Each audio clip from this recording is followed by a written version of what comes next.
Bem, queridos, abramos agora a palavra de Deus no livro de Gênesis, capítulo 38, onde nós iremos ler a história de Judá e Tamar. Como o texto é longo, essa leitura será feita à medida que a exposição bíblica prossegue, para que nós possamos ganhar algum tempo com isso. Pai, estamos diante da Tua palavra aberta e pedimos que Teu Espírito Santo nos ilumine na sua compreensão e na aplicação das suas verdades para nós. Em nome de Jesus. Amém. Meus irmãos, da última vez nós vimos como José foi vendido pelos seus irmãos a uns ismaelitas que viajavam para o Egito para mercadejar especiarias. E os irmãos, movidos de ódio à sugestão de Judá, depois de jogar José num poço, tiraram e venderam àqueles mercadores. Lá no Egito, José é comprado como escravo por Potifar, que era um alto oficial do faraó. E a história parou aí, final do capítulo 37. E somos então surpreendidos por uma história que parece um parênteses ou uma inserção ou uma digressão que Moisés faz a respeito de uma história, no mínimo escabrosa, sobre um dos irmãos de José, chamado Judá, e uma mulher chamada Tamar. Essa história, ela entra aí e nós ficamos meio que sem saber qual a relação que tem com o propósito geral que nós veremos no final. É um propósito que, quando bem procurado, se encaixa no objetivo da história de Gênesis, que é a respeito da descendência santa, daquela descendência escolhida, descendência da mulher, que tem a origem lá no jardim, quando Deus disse à serpente que viria alguém da semente da mulher que esmagaria a sua cabeça. Então, nós entendemos que, no final, a história que temos aqui no capítulo 38 vai se encaixar perfeitamente dentro do plano maior do livro, que é traçar a trajetória dessa descendência, dessa semente da mulher, da qual viria aquele em quem todas as nações seriam abençoadas.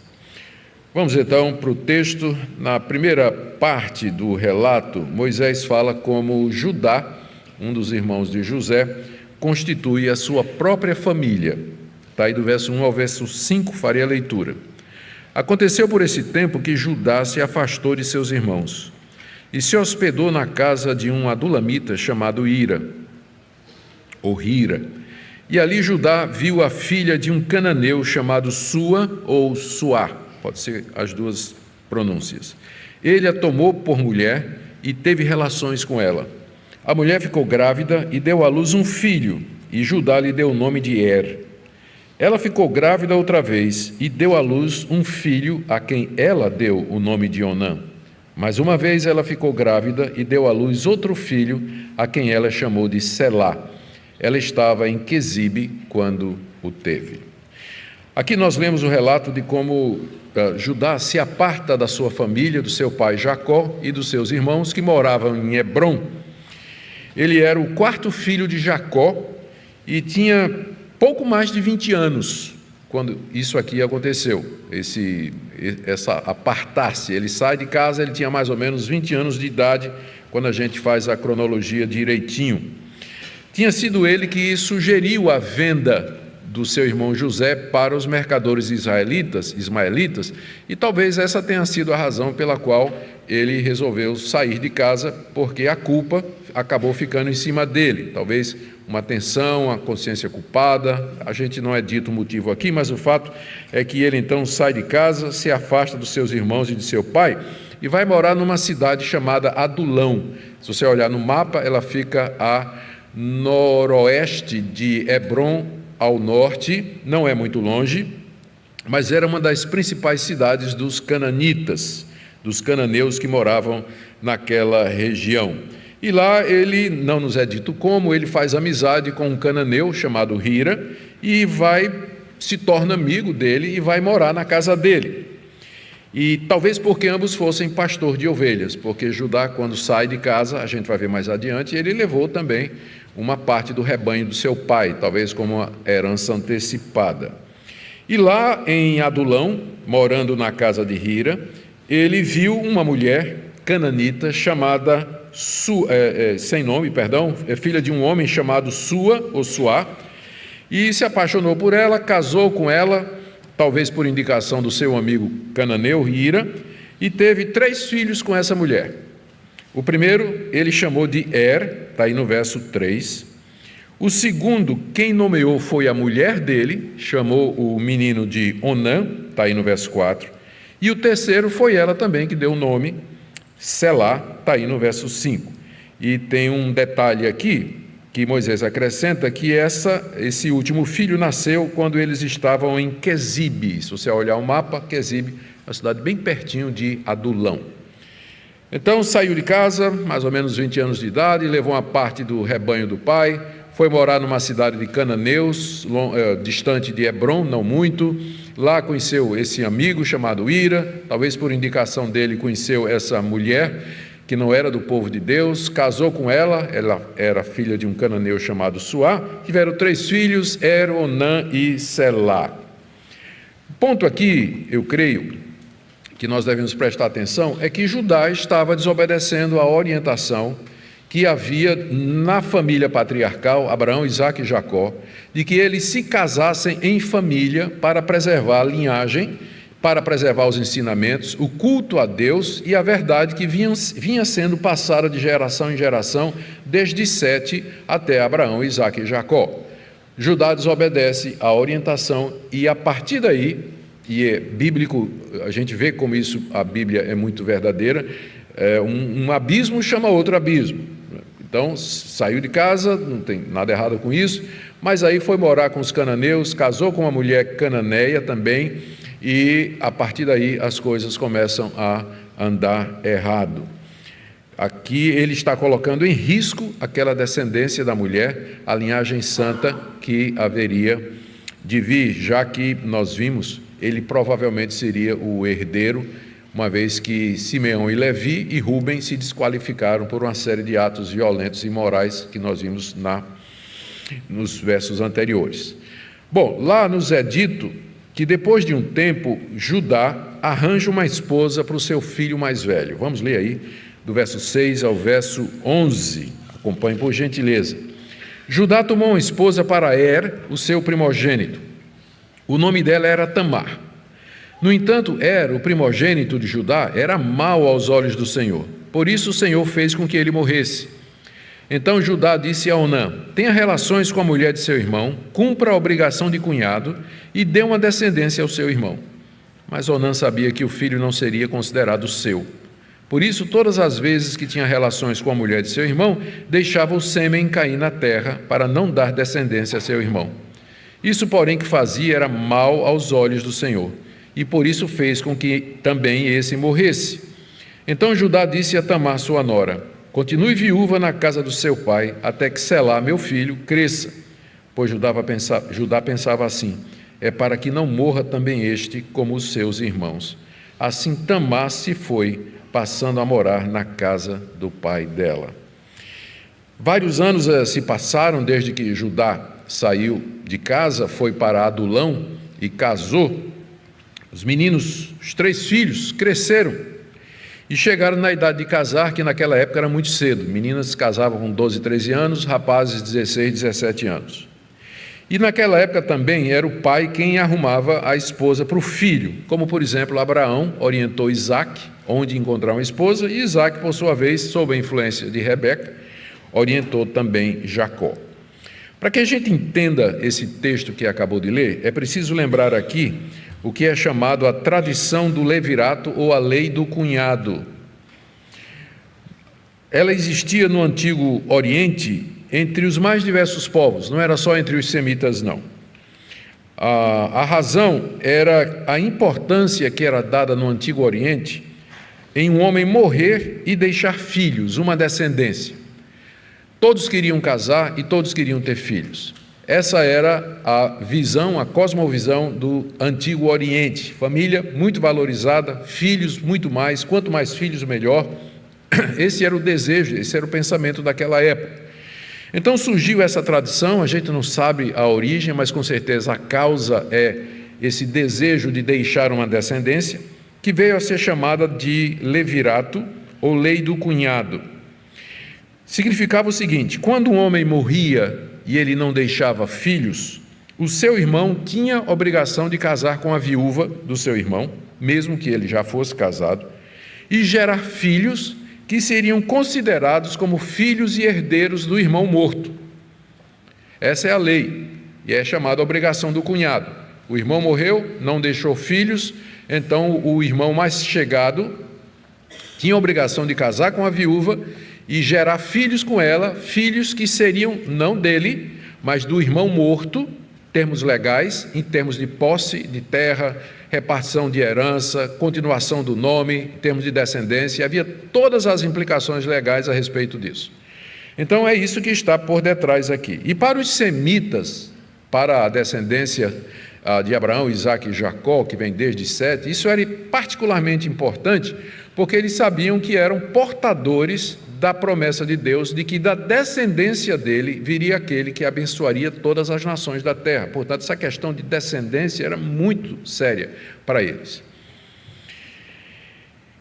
Daí então, quando morreu, Judá arrumou uma esposa para o seu filho mais velho, uma cananita chamada Tamar. Está aí no verso 6. A gente não sabe a idade desse moço, devia ter 16, 17 anos, e ela talvez um pouco mais jovem. O texto nos diz, porém, que esse primogênito de Judá, esse filho mais velho de Judá, era um homem mau. Não está dizendo que tipo de maldade ele cometia, podia ser idolatria, podia ser imoralidade, violência, mas ele era mau perante o Senhor, ou seja, ele era abertamente, descaradamente um ímpio, sendo filho de Judá, sendo filho de Abraão e de Isaque e de Jacó. E o texto diz aqui que Deus o fez morrer, que é uma tradução até meio tentando aliviar a força do hebraico que diz Deus o matou, né?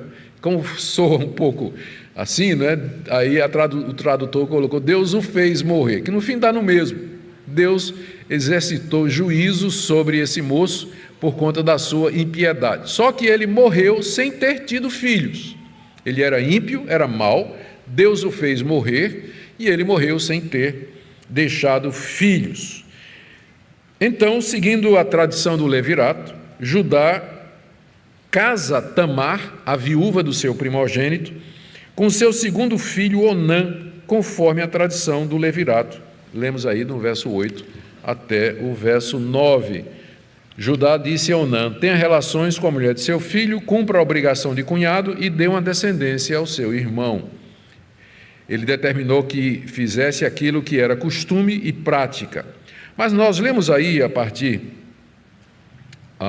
do verso 9, que Onã não cumpriu o seu dever como cunhado, como parente naquela época, como parente da viúva Tamar, viúva do seu irmão.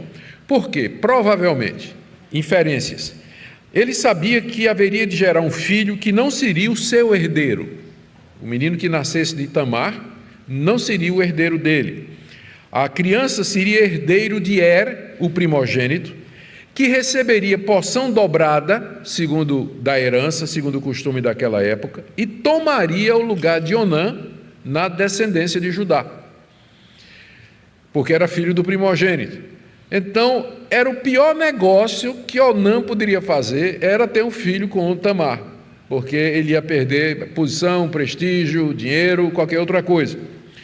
Então, numa época em que não havia contraceptivo, nem meios de prevenção, ele, quando tinha relações com a mulher, não completava a relação e deixava que o sêmen se escorresse na terra. E dessa forma, a viúva não engravidava, Tamar não engravidava.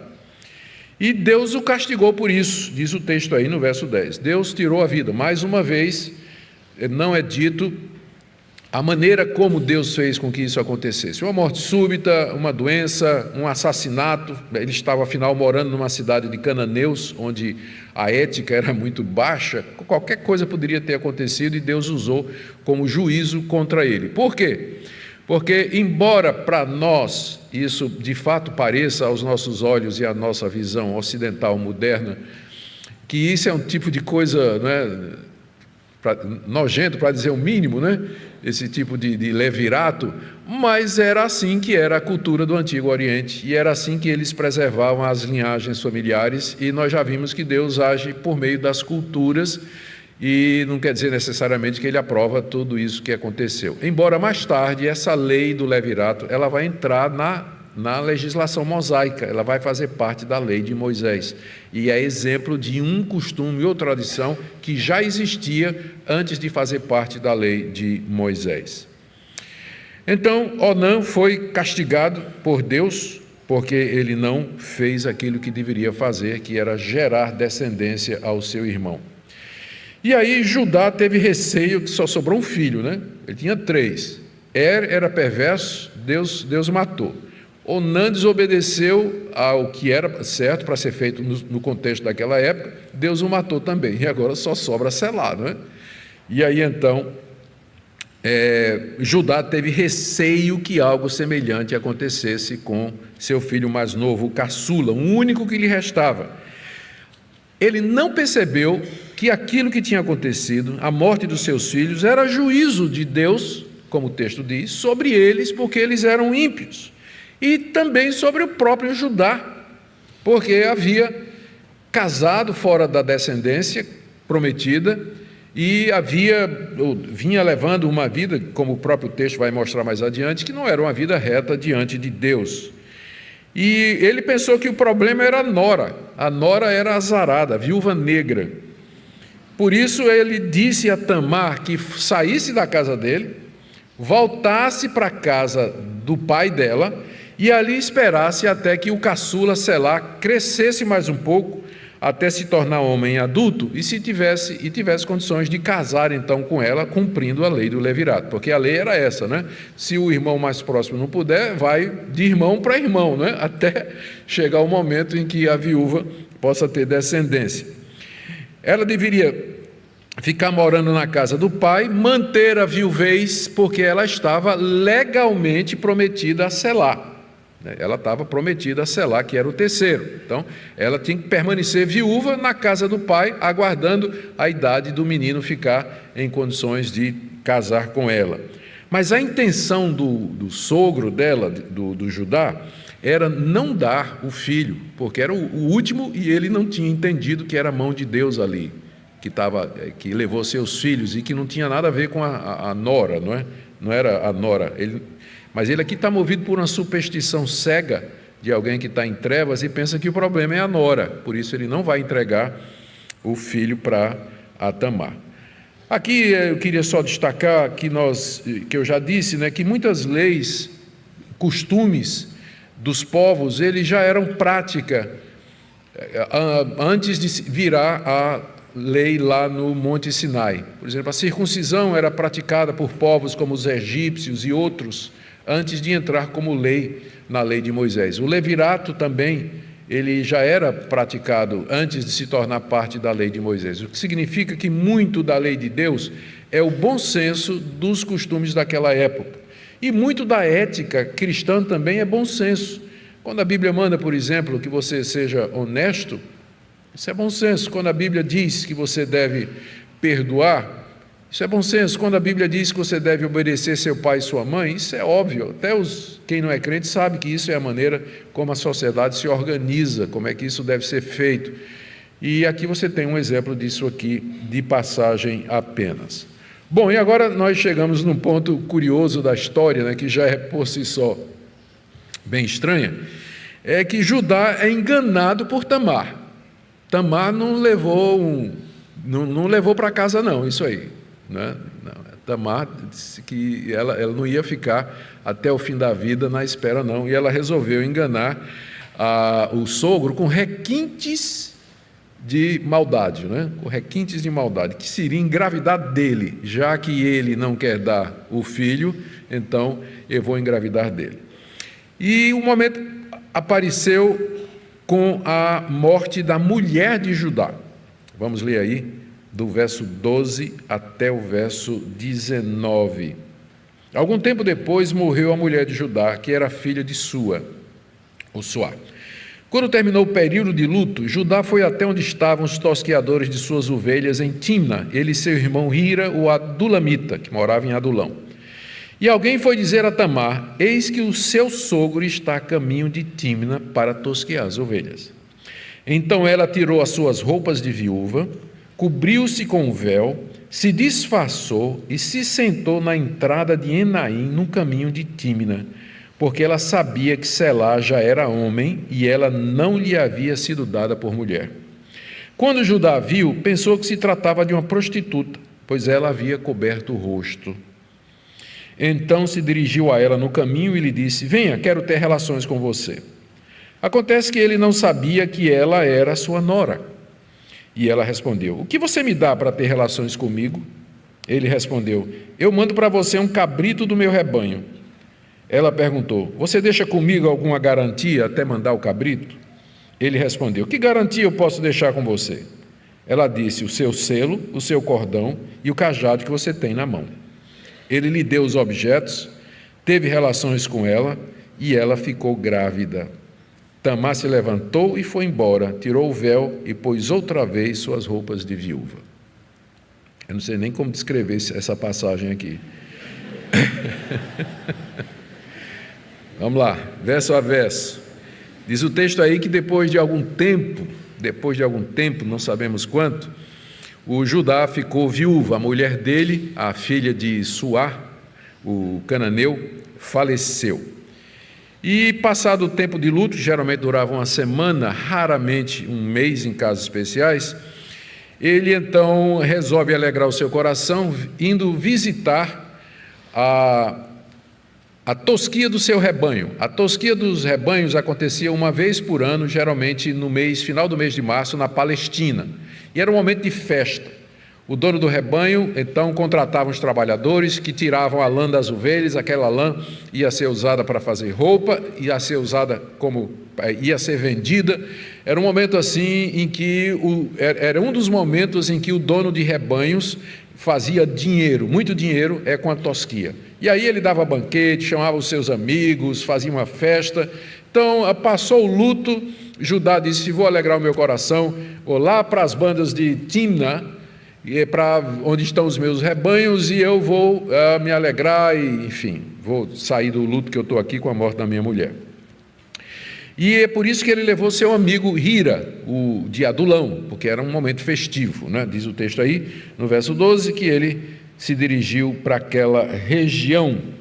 Morreu a esposa, passado o tempo ele foi para ver as ovelhas em Timna, onde estava o seu rebanho. Lembra que eu disse no início que quando ele saiu de casa, ele levou uma parte da herança. A gente sabe por causa disso aqui, né? Porque a essa altura aqui, ele já tem rebanhos suficientes para dar uma festa, fazer tosquiadores. De onde veio isso? Ele provavelmente trouxe como parte lá da sua herança quando saiu da casa do seu pai. Alguém informou Tamar dessa viagem do sogro, de que ele estava saindo de Adulão e ia para Tímina. Alguém que sabia que ela era nora de Judá, alguém que sabia da situação, que ela era viúva e que estava prometida a Selá. Que disse: olha, o teu sogro saiu lá de Adulão e está indo lá para Tímina para ver a tosquia das ovelhas. E Tamar então decide que chegou o momento de engravidar, ou de engravidar engravidar, só que agora do sogro, né? Ela sabia, a essa altura, já estava evidente que algum tempo havia passado, que Selá já tinha chegado na idade de casar com ela e que ela não tinha sido dada como esposa para ele. Judá não mandou que o rapaz se casasse com ela. Então ela se vestiu como uma prostituta cultual. A gente só vai saber que ela se vestiu como prostituta cultual mais adiante no texto, mas eu já vou antecipar.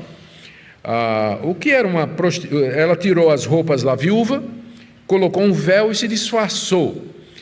E ficou no ponto. O ponto. O que é isso aqui? Então, deixa eu tentar dar aqui algumas explicações para a gente compreender o texto. Prostitutas cultuais eram sacerdotisas que trabalhavam nos templos pagãos, nos cultos de fertilidade. Os cananeus tinham muitos deuses, e o culto que era dado a esses deuses eram chamados cultos da fertilidade, porque eles encenavam ou eram baseados nas estações do ano. A semeadura, a colheita, a plantação, a espera da chuva. Então, esse ciclo de fertilidade, fertilizar a terra para que a terra produzisse fruto, era encenado nesses templos com os adoradores daqueles deuses, tendo relações com as sacerdotisas. Tinha câmeras especiais, quartos nesses templos, onde os adoradores, ou então em orgia, eles faziam isso com essas mulheres que eram chamadas de prostitutas cultuais. Então, isso era uma prática do Antigo Oriente nas religiões pagãs daquela época, especialmente dos cananeus. É por isso que Deus disse a Moisés e mais tarde a Josué: quando vocês entrarem na terra prometida, vocês não se misturem com esses povos, porque as práticas desses povos são práticas imorais, são práticas indecentes, são coisas assim, são aberrações. Por isso que Deus queria uma separação completa, e é por isso que Judá erra, quando ele sai, deixa a sua tradição e vai lá morar nos cananeus e faz família lá. Só podia dar essa confusão que a gente está vendo aqui. Bom, essas prostitutas cultuais, ou do templo, como elas eram chamadas também, prostitutas do templo, elas praticavam, quando elas não estavam no templo pagão, nos cultos, elas praticavam a prostituição nas ruas, e tinham o seu ponto, né? E tinham o seu ponto, como hoje. Tinha um lugar certo onde elas ficavam, que as pessoas sabiam que ali tinha prostitutas, não é? Essa era a prática comum e aceita no Antigo Oriente, menos na descendência de Abraão, Isaque e Jacó, menos entre os semitas. A prostituição era considerada como uma coisa bem contrária à palavra de Deus. Bom, a Tamar tirou roupa de viúva, se vestiu como uma prostituta cultual, cobriu o rosto para não ser reconhecida, e foi sentar na entrada da cidade de Enaim. Se você olhar o mapa de Adulão para Tímina, você tem que passar por Enaim. E provavelmente em Enaim tinha um templo, e ela então achou a ocasião perfeita, se veste como se fosse uma das prostitutas do templo, e ela senta na entrada da cidade, que era talvez o local onde seria encontrada, se alguém estivesse procurando uma prostituta, seria ali que iria encontrar.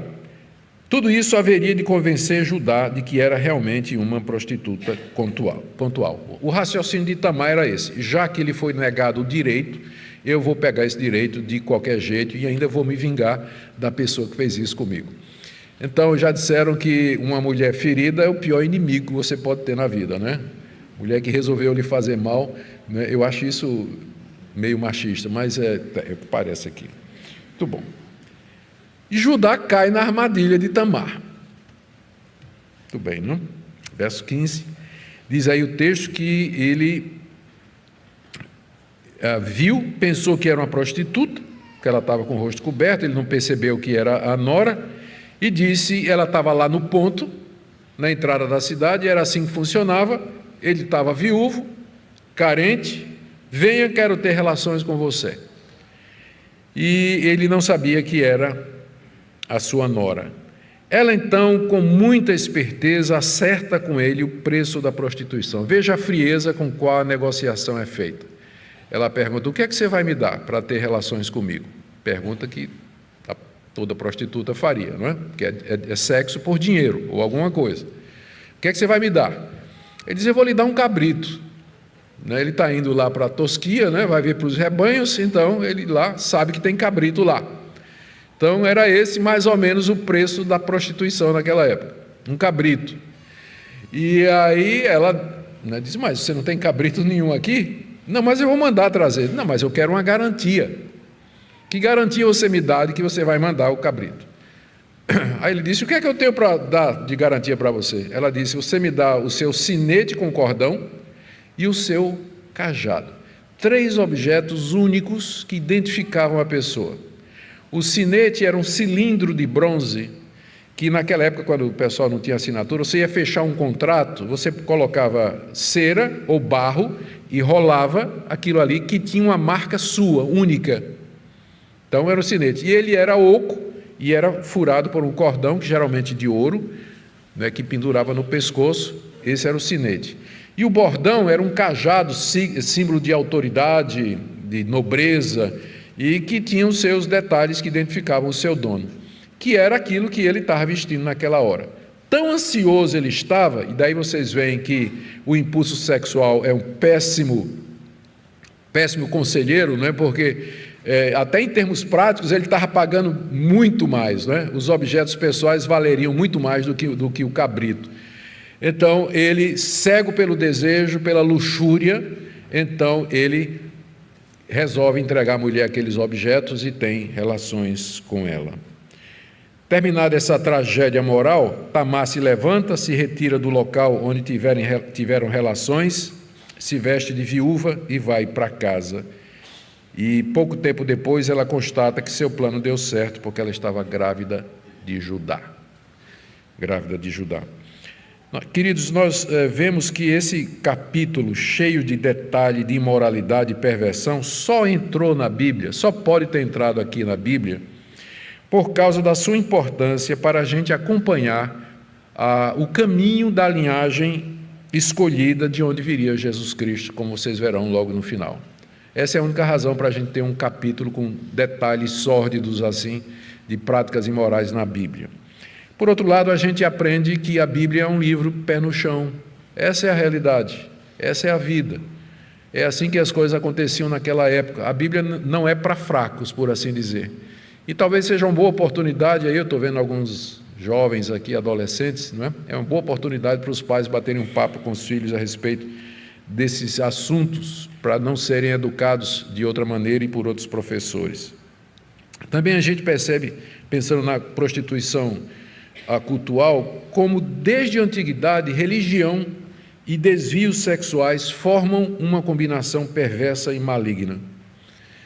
Formam uma combinação perversa e maligna, onde nós precisamos ter muito cuidado com isso aqui. Vamos agora para como é que a história se encaminha para o seu fim, né? Moisés é um hábil escritor, não é? Então agora ele vai levar o leitor para o fim surpreendente.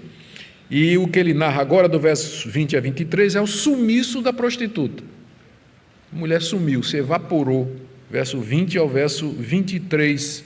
Judá enviou o cabrito por meio do adulamita, seu amigo, para reaver a garantia que tinha deixado com a mulher, mas ele não a encontrou. Então o amigo de Judá perguntou aos homens daquele lugar: onde está a prostituta cultual? É a primeira vez que ela é chamada de cultual aqui, né? Mas eu adiantei para vocês. Onde está a prostituta cultual que costumava ficar junto ao caminho de Enaim? Responderam: aqui não havia nenhuma prostituta cultual. Ele voltou a Judá e disse: não encontrei a mulher. E além disso, os homens do lugar me disseram que lá nunca houve nenhuma prostituta cultual. Judá respondeu: que ela fique com aquelas coisas para si, para que não venhamos a passar vergonha. Eis que mandei o cabrito, mas você não encontrou a mulher. Judá cumpriu o combinado e mandou um cabrito para a prostituta, talvez não movido por um sentido de compromisso, mas porque percebeu depois que foi um mau negócio, um cabrito por tudo aquilo, aqueles símbolos da sua personalidade e da sua nobreza. Ira, seu amigo adulamita, não encontra a mulher em lugar nenhum. E pergunta aos moradores locais: onde é que está aquela prostituta que estava aqui a semana passada, 2 dias atrás, enfim. E os moradores locais dizem que ali nunca teve prostituta cultual nenhuma.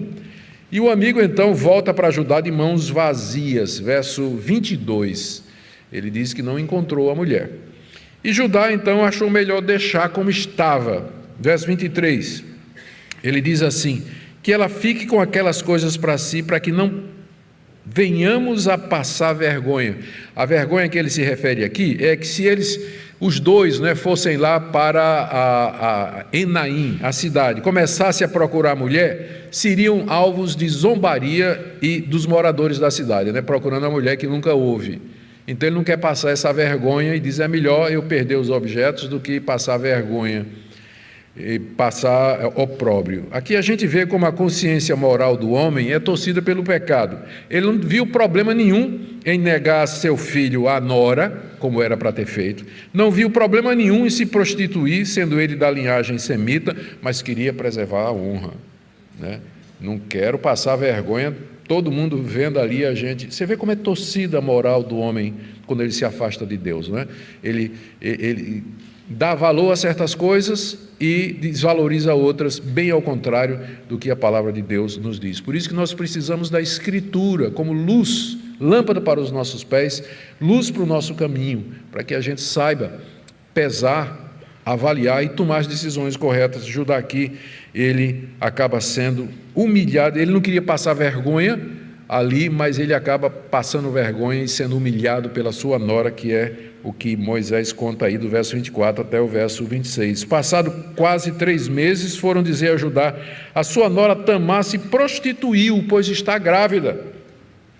Ao que Judá respondeu: tragam para fora para que seja queimada. Olha a hipocrisia, né? O juízo para com a nora, não teve a menor compaixão da sua nora, depois de ter feito todos esses males que nós acabamos de ler aqui. E geralmente é assim, não é?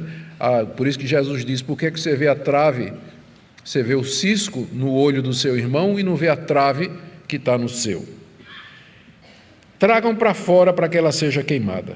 Quando a estavam trazendo para fora, ela estava na casa do pai, não é? Naturalmente foi arrastada para fora de casa. Ela mandou dizer ao sogro: eu estou grávida do homem a quem pertencem estas coisas. E disse mais: veja se reconhece de quem é este selo, esse cordão e esse cajado. Alguém já disse que vingança é um prato que você come frio, né? Judá os reconheceu e disse: ela é mais justa do que eu. O homem que não queria passar vergonha, agora passa. Ela é mais justa do que eu, porque não a dei a selar meu filho. E nunca mais teve relações com ela. Após 3 meses, ficou óbvio que Tamar estava grávida. E como ela era viúva e prometida ao filho de Judá, foram dizer para ele com a acusação de que ela tinha se prostituído e ficara grávida no processo. A pena para prostituição praticada naquela época a mulheres casadas ou prometidas era a morte na fogueira. E é interessante que isso entrou também na lei de Moisés. Se você ler no Levítico 21, verso 9, está dizendo que se a filha de um sacerdote se prostituir, ela deveria ser queimada na fogueira. Entrou também na lei de Moisés isso aí. É curioso, né? O pessoal não perdoava uma mulher casada que se prostituísse ou prometida que se prostituísse, mas todo mundo praticava a prostituição cultural. Como eu disse, aquela 2 pesos e 2 medidas na questão da ética, que não conhece realmente a palavra de Deus. Muito bem, a morte por fogueira era a condenação. Foram na casa do... Judá mandou tirar Tamar da casa do pai e queimá-la viva em público. E quando os homens chegaram e começaram a arrastar ela de casa, ela disse: só um minutinho, eu vou dizer para vocês quem é o pai da criança. Leve isso aqui para o meu sogro e pergunte para ele se ele reconhece o que é isso aqui, porque isso aqui pertence ao homem que me engravidou.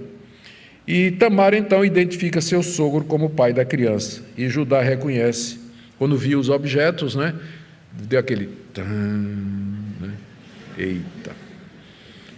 Ele entendeu, naquela hora ele entendeu tudo. E ele reconhece que ela tinha sido mais justa do que ele. Por quê? Porque ele não cumpriu a lei do levirato como devia, porque ela esperou pacientemente pelo certo, pelo selar, o tempo que foi necessário, e que finalmente, quando ela buscou ter um filho, buscou ter dentro da família. Ele não foi procurar lá fora. E o texto diz aqui, naturalmente, ela foi justificada, né, do que fez pela ética da época, porque ela tinha direito a um filho e o sogro não tinha dado, né? Então ela não foi queimada, mas diz aí também que Judá não teve mais relações com ela, isso naturalmente porque seria configurado como incesto. E agora, toda essa história para chegar nesse ponto aqui. Toda essa história foi contada para a gente chegar nesse ponto que eu vou dizer para vocês agora, que é o nascimento de Perez, que é ancestral de Cristo. Versos 27 a 30. Aconteceu que, estando ela para dar luz, havia gêmeos no seu ventre.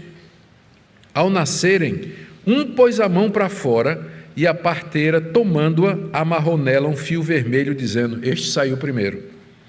Mas recolhendo ele a mão, o outro nasceu primeiro. E a parteira disse: como você rompeu a saída? E lhe deram o nome de Pérez, que significa em hebraico aquele que rompe o caminho.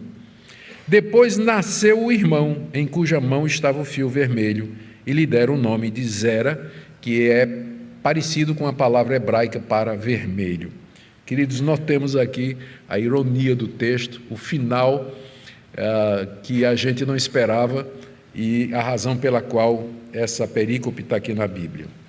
Aqui lemos o nascimento de Pérez, de quem virá o rei Davi e de quem virá Jesus Cristo. Na hora de Tamar dar à luz, descobriu que não tinha ultrassom naquela época, né? Então, na hora de dar à luz, descobriram que eram gêmeos. Surpresa!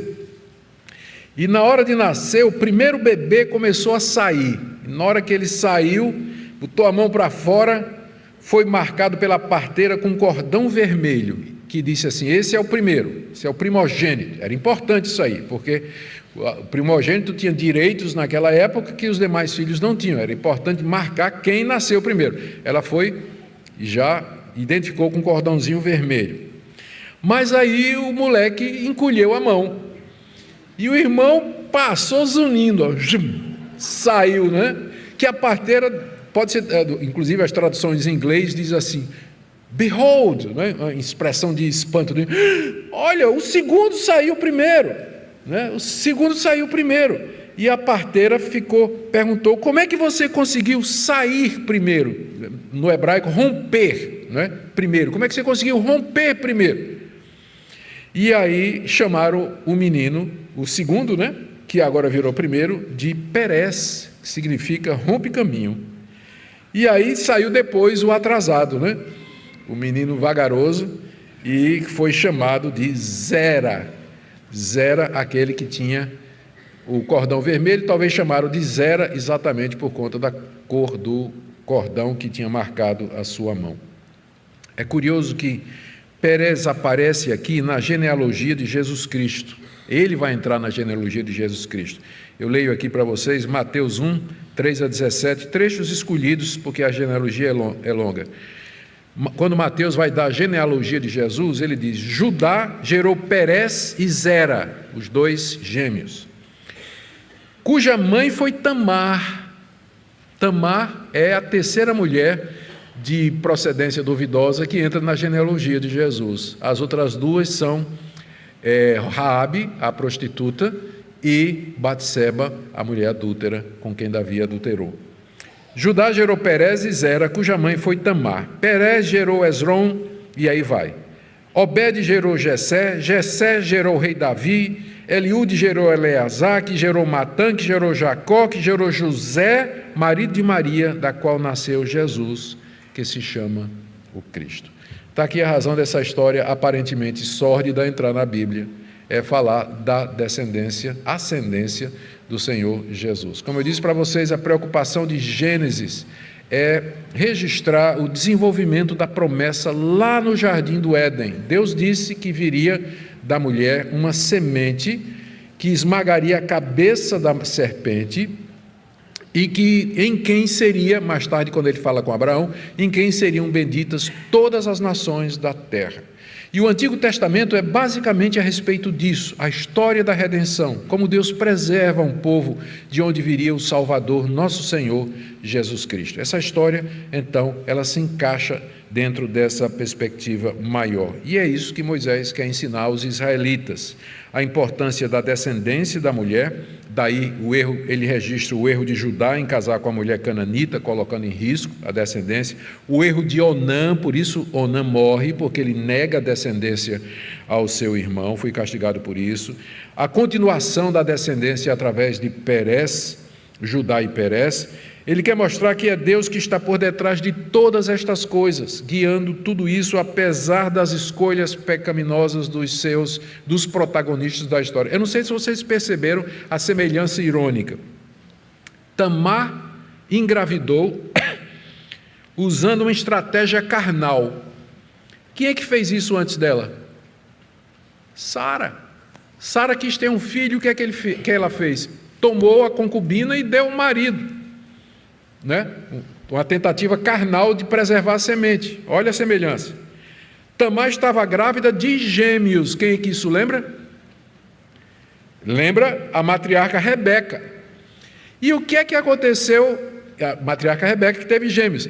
E o que é que aconteceu com esses gêmeos aí? Sempre o segundo se tornou o primeiro. Sempre o segundo tornou o primeiro. Filho de Abraão. Quem foi o primeiro filho de Abraão? Ismael. Mas quem é que se tornou o herdeiro? Isaque. Quem foi o primogênito de Isaque?